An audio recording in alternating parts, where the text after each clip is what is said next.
성적에 대해서 얘기 안 할 수가 없잖아요. 네, 성적은 진짜 입구가 다를 뿐이지 방향은 같다라고 얘기할 수 있을 것 같아요. 부모의 꿈을 따라가는 아이들에게서 보이는 특징이 있나요? 아이들이 자기 확신이 없는 경우가 많아요. 특히 공부는 굉장히 열심히 하는데 저는 아직 꿈을 못 정했어요. 일단 공부부터 할래요. 근데 부모님이 요즘에는 안정이 제일 중요하니까 안정되고 좀 확실한 거? 그런 진로를 선택을 해라. 그래서 우리 의대 열풍도 있잖아요. 그래서 확실한 방식의 그런 직업을 선택해 주시는 경우들이 굉장히 많아요. 그리고 요즘 강남에서도 네가 정말 공부가 아니라면은 특성화로 가라. 대학을 계약학과로 가라. 이렇게 정해서 얘기하시는 경우도 굉장히 많거든요. 요 근래에 만났던 분인데 아버님, 어머님 전부 다 전문직에 계셨어요. 그리고 아이가 그 길을 가기를 바랬고요. 실제로 이 친구는 뮤지컬을 해보고 싶다는 거예요. 공부도 전교에서 꽤 정말 잘하는 수준이었는데 거기에 대한 불안감도 있었고 그리고 자기가 이제 해보고 싶은 것도 있었고 거기에 대해서 굉장히 큰 갈등이 있었죠. 근데 다시 한번 또 얘기가 된다면 이게 단순히 내가 하는 일이 아니라 나의 가치를 어디서 내가 표현할 수 있을까에 대해서 아이들이 이제는 정말 많이 학습하고 학교에서도 진로 수업들이 굉장히 많거든요. 성숙한 사회 환경 속에서 단순하게 이게 그냥 하나의 직업으로 끝나는 게 아니라 여기서 나라는 사람을 펼칠 수 있을까에 대해서 고민을 하기 시작을 했기 때문에 물론 지금은 굉장히 안정된다라고 얘기할 수 있겠지만 앞을 내다볼 수가 없잖아요. AI 시대에 눈만 뜨면 새로운 것들이 막 바뀌는데 정말 2,000명의 의대 증원이 늘어난다고 해서 모두가 의대생이 될 수도 없고 그리고 그 길을 간다고 해서 안정된 것도 아니고 그래서 정말 좀 더 아이와 깊이 있게 대화를 해보셔야 된다고 봅니다. 아주 직설적으로요. 정말 이게 네가 원하는 거야? 아니면 부모인 내가 원하는 거야? 그리고 그렇다면 정말 너는 뭐에 관심을 두고 싶니? 이렇게 직설적으로 얘기하면서 탐색을 시작하는 그 과정이 필요하다고 봅니다. 아이가 공부가 아닌 예체능의 길을 걷고자 하면 어떻게 해야 할까요?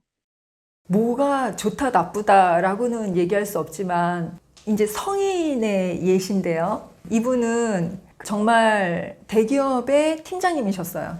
지금 대기업의 팀장님이시고 그리고 자신이 좋아하는 인디밴드도 운영을 하고 계시고 그리고 책도 3권 출간을 한 작가이기도 하시더라고요. 그래서 요즘에는 사실 직업이라는 게 한 가지로 딱 국한되어 있진 않잖아요.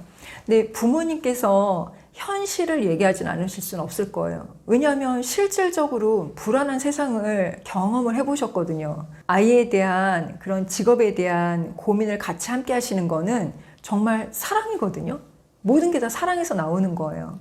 그래서 막연하게 아이가 나 이거 그냥 하고 싶어 라고 얘기한다고 해서 들어줄 수도 없고 또 현실적인 것도 감안을 하셔야 되니까 아이도 그거에 대해서 자신의 책임 있는 모습을 보여줘야 된다고 생각을 합니다.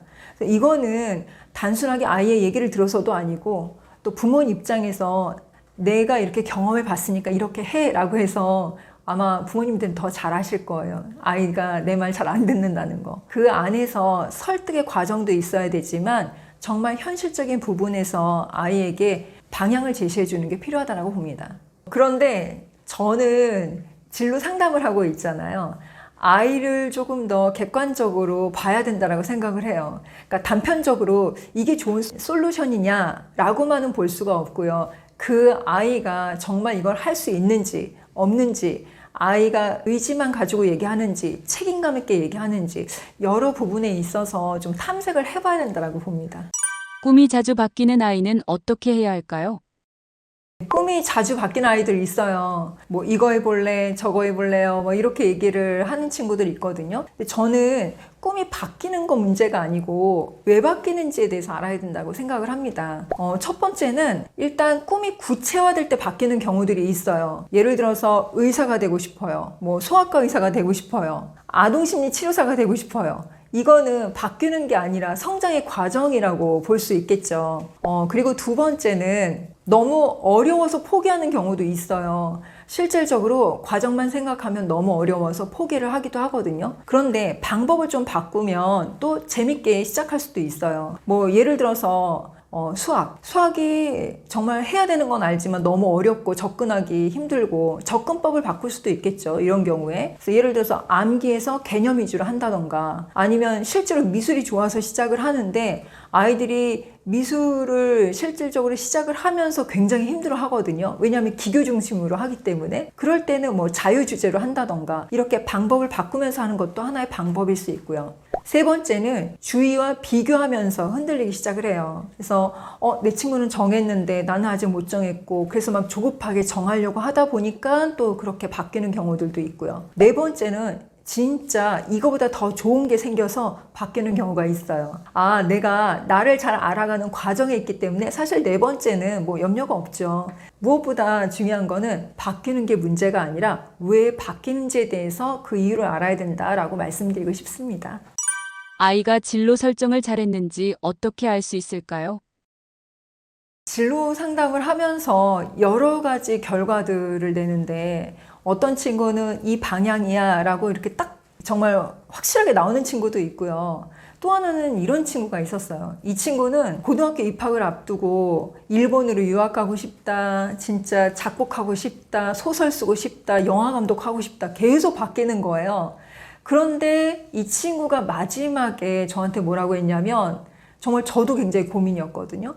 근데 저는 그냥 종합예술에 관심이 많은 것 같아요. 일단 공부부터 해야겠는데요 라고 딱 얘기를 하는 거예요. 저는 어떤 직업 또는 이렇게 해야겠다라는 게 아니라 본인이 지금 내가 현재 시점에서 무엇을 해야 되는지에 대해서 명확해진다라면 그것만으로도 진로 설정이 잘 되었다라고 얘기 드릴 수 있을 것 같습니다.